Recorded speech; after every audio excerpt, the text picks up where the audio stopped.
So heaps of people have asked about the table that I've built. Let's have a look.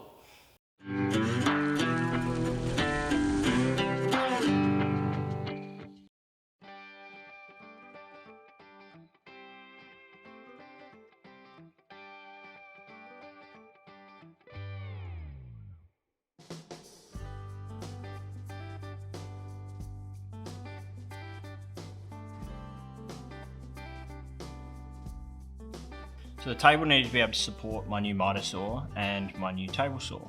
Needed to be compact because I use my garage as my workshop, and so it rolls out of the way. It's made out of a 2x4 or 90x45 framing lumber, and then it is boxed using some plywood. Just use some 12mm ply and boxed to create a couple of compartments, which also allows a bit of a chute in the center for dust collection.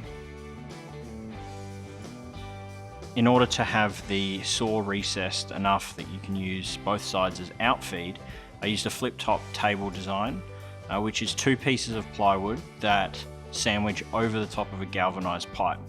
And when you pull the sandwiched plywood off of the brace piece at the back, it allows it to rotate 180 degrees.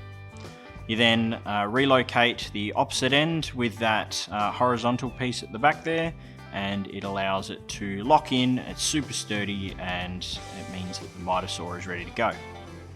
So then I've jerry-rigged some dust collection up the back there with a DeWalt quick connector, and that allows it to be used both for the Mitre Saw when it's being used or the table saw, which you'll see shortly.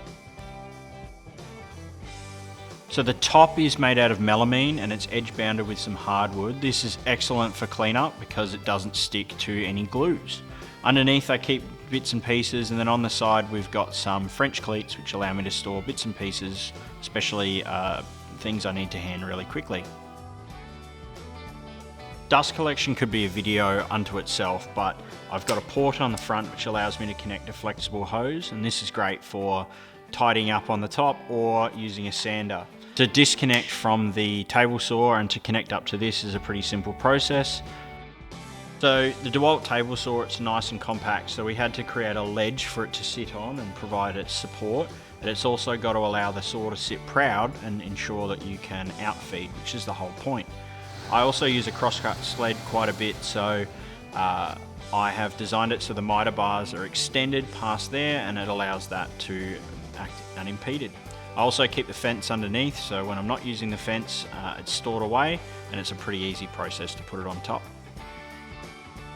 If you like the ideas that went into the table or anything similar, chuck us a like or subscribe, and I'll keep making bits and pieces, and we'll see where we go. Cheers.